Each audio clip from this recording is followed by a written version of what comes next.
ආයුබෝවන් සුබ දවසක් ප්‍රාර්ථනා කරනවා විශ්වවාහිනී නාලිකාව සමගින් එක්ව සිටින ඔබ සියලු දෙනාටමත් ඔස්ට්‍රේලියානු නීතිය සහ ඔබ වැඩසටහනින් අද දිනේදීත් අප ඔබ හා සම්බන්ධ වන්නේ ඔස්ට්‍රේලියාවේ බලපැවැත්වෙන නීති රීති පිළිබඳව ඔබව දැනුවත් කරන්නටයි. ඒ සඳහා වෙනද වගේම අපේ විශ්වවාහිනී මැදිරියට පැමිණ සිටින්නේ ප්‍රවීණ නීති උපදේශිකා මధు වර්ණකුලසූරිය මහත්මිය. ආයුබෝවන් මధు. ආයුබෝවන්. ඔව් අද දිනේ අපි සූදානම් වන්නේ ඔබට මේ ඇටර්නි බලපත්‍රයක් කියන්නේ මොකක්ද ඒ හා සම්බන්ධව පවතින නීතිමය පැතිකඩ පිළිබඳව ඔබ දැනුවත් කරන්නට. අපි දන්නවා ඕස්ට්‍රේලියාවේ සිටින ශ්‍රී ලාංකික ඔබට ශ්‍රී ලංකාවේ ඔබගේ දේපල පවතිනවා නැත්නම් ඔබගේ තවත් අපි කිව්වොත් ඔබගේ සමහර වෙලාවට නඩුහබ පවතින්නට පුළුවන්. ඉතින් මේ දේවල් ඔබ ඔස්ට්‍රේලියාවේ සිට ඔබට මේ දේවල් පිළිබඳව සම්බන්ධ වන්නට අවස්ථාවක් තියෙනවාද කියන කාරණාව පිළිබඳව තමයි අපි අද කතා කරන්නේ. විශේෂයෙන්ම අපි දන්නවා COVID-19 තත්ත්වයත් සමග ඔබට ඔබගේ මේ දේවල් පිළිබඳව වෙනදට නම් සමහර වෙලාවට ඉක්මනට ශ්‍රී ලංකාවට යන්න පුළුවන් ගිහිල්ලා ඒ දේවල් සකස් කරලා ඒ දේවල් පිළිබඳවට සම්බන්ධ වෙලා නැවතත් ඔස්ට්‍රේලියාවට පැමිණීමේ අවස්ථාව තියෙනවා. නමුත් අපි දන්නවා මේ COVID-19 තත්ත්වයත් සමග මේ travelling restrictions සමග අපිට ඒ ගිය අවුරුදු වල වගේ දැන් ඒ ආකාරයෙන් ඉක්මනට ලංකාවට ගිහිල්ලා ඒ කටයුතු කරන්නට අවස්ථාවක් දැන් ලැබෙන්නේ නැහැ. ඉතින් මේ හින්දා අපි හිතුවා මේ ඇටර්නි බලපත්‍රය කියන දේ මේ තත්වයන් සමග ඉතාමත් වැදගත් තත්වයකට පත් වෙලා තිනවා කියලා. ඉතින් අද දිනේදී අපේ කතිකාවත ගොඩනගන්නේ මේ ඇටර්නි බලපත්‍රය කියන කාරණාව සම්බන්ධයෙන්. එසේනම් මధు මොකක්ද මේ ඇටර්නි බලපත්‍රයක් කියලා කියන්නේ? ශානි ඇටර්නි බලපත්‍රයක් කියලා කියන්නේ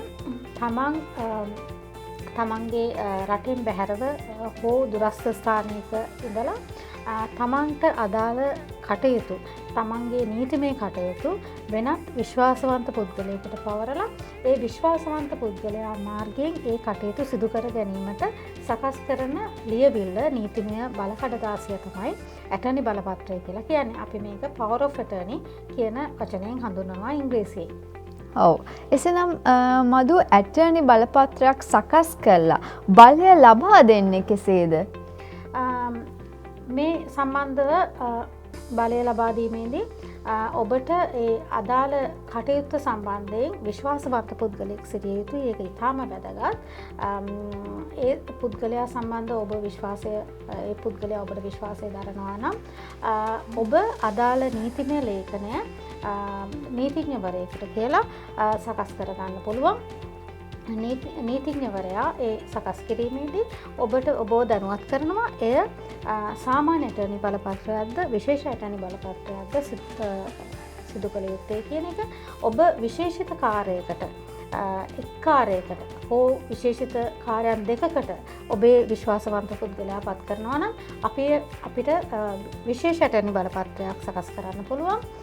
ඔබ සාමාන්‍ය ඔබගේ සියලුම බලය දෙනවා නම් අදාළ පුද්ගලයාට ඔබගේ සියලුම නෛතික කටයුතු සම්බන්ධයෙන් එය අපි හඳුන්වනවා සාමාන්‍ය ඇටර්නි බලපත්‍රයක්. එහෙම නැත්නම් ජෙනරල් පවර් ඔෆ් ඇටර්නි කියලා. විශේෂ ඇටර්නි බලපත්‍රය හඳුන්වනවා ස්පෙෂල් පවර් ඔෆ් ඇටර්නි කියලා. මේ දෙවර්ගය තුලින් ඔබට පුළුවන් ඔබේ බලය ලබා දෙන්න. එතකොට නීතිඥවරයා හෝ වරිය ඔබ වෙනුවෙන් අදාළ ලේඛනය සකස් කරනවා. ශ්‍රී ලංකාවෙන් සකස් කරලා ඔස්ට්‍රේලියාවට එවන්න පුළුවන්.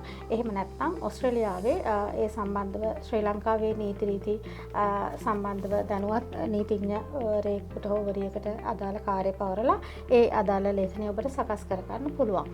මේ සකස් කරාට පස්සේ ඔබ කළ යුත්තේ නීතිඥවරයෙක් ඉදිරියේ විශේෂයෙන් ඔස්ට්‍රේලියාවේ සොලිසිටර්වරයෙක් හෝ වරියක් ඉදිරියේ එය ඔබට අත්සන් කරන්න පුළුවන්. එතනදී ඔබට සාක්ෂිකරුවන් දෙදෙනෙකුත් සිටිය යුතුයි. ඔබගේ අත්සන ඔවුන් ඉදිරියේ තැබිය යුතුයි.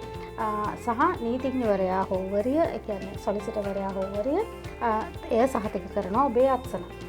මේ ආකාරයෙන් ඒ විදිහට අත්සන කරන්නත් පුළුවන්. එහෙම නැත්නම් ඔබ කන්සියුලේට් ඔෆිස් එකට එහෙම නැත්නම් කන්සියුලර් ජෙනරල් තුමා ඉදිරියට හෝ ඔහුගේ නියෝජිතවරයෙක් ඉදිරියට ගිහිල්ලා ඒ අත්සන කරන්නත් පුළුවන්. එතකොට මේ කරාට පස්සේ ඔබ නැවත ඒ අදාළ මුල් පිටපත ශ්‍රී ලංකාවට යැවිය යුතුයි ශ්‍රී ලංකාවේ ලියාපදිංචිය සඳහා. ශ්‍රී ලංකාවේ මේ කඩදාසිය අදාළ ආයතනය රෙජිස්ටර් කරනවා, එහෙම නැත්නම් ලියාපදිංචි කරනවා. එයින් පස්සේ එය බල සහිත කඩදාසියක් වෙනවා.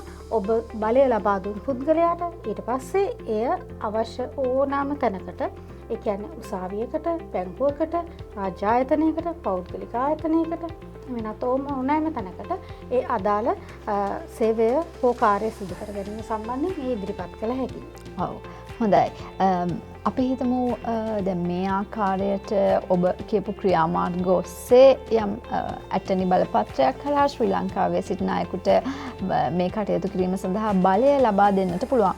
නමුත් ඇතැම් විට ඔහු සිතූ ආකාරයට ඒ කරුණු කරනා සිදු නොවීම මත අවිශ්වාසයක් වැනි කාරණයක් ගොඩනැගීම මත ඇටනි බලපත්‍රය අවලංගු කරන්නට අවශ්‍ය වූ විට ඒ ක්‍රියාමාර්ග ගන්නේ කෙසේද යන පිළිබඳව මද ඔබට පැහැදිලි කරන්නට පුළුවන්ද?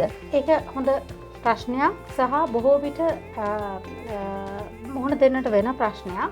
ඔබ බලය ලබා දෙන පුද්ගලයා විශ්වාසවන්ත නොවුනොත් හෝ විශ්වාසය කඩ කරමින් කටයුතු කරනවා කියලා ඔබට හැඟී ගියොත්, එහෙම නැත්නම් විශ්වාසය කඩ කළා සහ නීති විරෝධී අන්දමින් ඔබගේ ඇටර්නි බලපත්‍රය පාවිච්චි කරමින් අයථාන්දමින් අනිසි අයුරින් ක්‍රියාත්මක වෙලා තියෙනවා නම් ඔබට පුළුවන් මේ ඇටර්නි බලපත්‍රය අවලංගු කරන්නට. අපි ඒකෙදී ඒ අවලංගු කිරීම සම්බන්ධයෙන් ඔබ අනුගමනය කළ යුතු දේවල් කීපයක් තිබෙනවා. එයින් මූලික වශයෙන්ම ඔබ මේ අවලංගු කිරීම ශ්‍රී ලංකාවේ භාෂා 3ක පුවත්පත් 3ක පළ කළ යුතුයි. සිංහල, දෙමළ, ඉංග්‍රීසි කියන භාෂා 3 පුවත්පත් වල. ඒ පළ කිරීමෙන් පස්සේ ඔබ නැවත එය ගැසට් නිවේදනයක සඳහන් කළ යුතුයි. ගැසට් නිවේදනයක පළ කළ යුතුයි. එසේ කිරීමෙන් පස්සේ ඒ අදාළ ලේඛන සමග ඔබ ලියාපදිංචි කළ ස්ථානයට නැවත ඉදිරිපත් කිරීමෙන් අවලංගු කිරීම ඒ අදාළ කඩදාසි අවලංගු කිරීමේ කඩදාසි සමග මේ ඇටනි බලපත්‍රය ඔබට අවලංගු කරන්න පුළුවන්. ඒ විදිහට ඒ අවලංගු කරලා ඔබට දැනුම් දෙන්න පුළුවන් මේ ඇටනි බලපත්‍රය අවලංගුයි කියන එක. හොඳයි. අපි දන්නවා ඕස්ට්‍රේලියාවේ ඉතාමත් වැඩි ශ්‍රී ලාංකික ප්‍රමාණයක් ශ්‍රී ලාංකිකයින් ප්‍රමාණයක් ජීවත් වෙනවා. ඉතින් ඔවුන් අපි හැමෝම හැම වෙලාවෙම ශ්‍රී ලංකාව අමතක කරන්නේ නැහැ. ඉතින් ඔවුන්ට ශ්‍රී ලංකාවේ දේපල මූල්‍යමය හෝ වේවා නිශ්චල චංචල දේපල තිබෙනවා. ඒ හා සම්බන්ධ යම් ගැටලු හෝ ගැටලු ඇති වෙන්නට පුළුවන්. ඉතින් මේ හින්දා මේ ඇටර්නි බලපත්‍රයක් කියන්නේ අද අපි සාකච්ඡා කළ කරුණු අනුව ඉතාමත් වැදගත් නීතිමය ලියවිල්ලක් ලෙස අපිට හඳුන්වන්නට පුළුවන්. ඉතින් මදු මහත්මිය ඔබගෙන් ඔස්ට්‍රේලියාවේ සිටින අයෙකුට ඔබගෙන් යම් මේ ඇටර්නි බලපත්‍රය සම්බන්ධව යම් සේවාවක් ලබා ගන්නට අවශ්‍යයි නම් කොහොමද ඔබව සම්බන්ධ කරගන්නේ? ඔබට පුළුවන් ඇටර්නි බලපත්‍රය සම්බන්ධයෙන් ඇටර්නි බලපත්‍ර විශ්වාසවත් පුද්ගලයෙක් ඇත්තටම ඔබට නැත්නම් අප ආයතනය හරහා ඒ අවශ්‍ය විශ්වාසවන්ත පුද්ගලයෙක් පත් කරන්නට පුළුවන්. අපව සම්බන්ධ කරගන්න පුළුවන්. අප හරහා ඒ අදාළ නීතිමය ඇටර්නි බලපත්‍ර සකස් කර ගැනීම සහ ඒ අත්සන් කිරීම සහ ලියාපදිංචි කිරීම අවලංගු කිරීම සියල්ලම සිදු කර ගන්න පුළුවන්. ඔව්, විශේෂයෙන්ම අපි මෙහිදී සඳහන් කරන්න ඕනේ මේ වර්ණා ලීගල් මදු වර්ණකුලසූරිය මහත්මියගේ වර්ණා ලීගල් ආයතනයක් ඔස්ට්‍රේලියාව වගේම ශ්‍රී ලංකාවෙත් තිබෙනවා. ඉතින් ඔබට මේ වගේ නෛතික කටයුත්තක් කරගැනීමට අවශ්‍ය නම් මම හිතන්නේ මේ වර්ණා ලීගල් ආයතනය තමයි ඊට සුදුසුම ආයතනය කියලා. මොකද ඔබව ලංකාවෙන් වගේම ඔස්ට්‍රේලියාවෙන් සම්බන්ධ වීමට ඔබට ඉතාමත් පහසු නිසාවෙන්. අපිව සම්බන්ධ කරගන්න පුළුවන් හේෂානි අපේ 0397929977 කියන දුරකථන අංකය ඔස්සේ. ඔස්ට්‍රේලියාවේ ශාඛාව. ඒ වගේම අපේ වෙබ් ලිපිනය www.warnalegal.com කියන වෙබ් අඩවියට පිවිසීමෙන් ඔබට අපව සම්බන්ධ කරගන්න පුළුවන්. info@warnalegal කියන ඊමේල් ලිපිනයට අපට ඊමේල් පණිවිඩයක් ලබා දීමනොත් ඔබට අපිට සම්බන්ධ කරගන්න පුළුවන්. ඔව් මේ අංකය යටතේ සම්බන්ධ වෙමින් ශ්‍රී ලංකාවේ ශාඛාව පිළිබඳව ඔබට තොරතුරු අවශ්‍ය නම් ඒ පිළිබඳවත් තොරතුරු ලබා ගන්නට පුළුවන්. ඉතින් අපි අද දිනේදී කතා කළපු මේ ඇටර්නි බලපත්‍රය කියන දේ මම හිතනවා ශ්‍රී ලාංකික ඔබ සියලු දෙනාටම ඉතාමත් වැදගත් නීතිමය කටයුත්තක් කියලා. ඉතින් මේ වගේ මෙවැනි තව තවත් අලුත් කාරණා නීතිමය කාරණා පිළිබඳව ඉදිරි සතිවලදීත් කතා කරන්නට බලාපොරොත්තුවෙන් අද දිනේදී අපි ඔබේ නිවසෙන් සමුගෙන යනවා.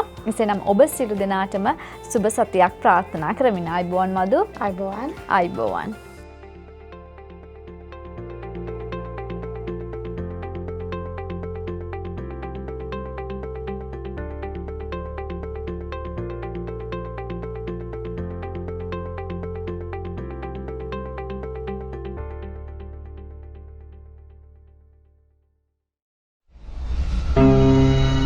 Vishvavahini.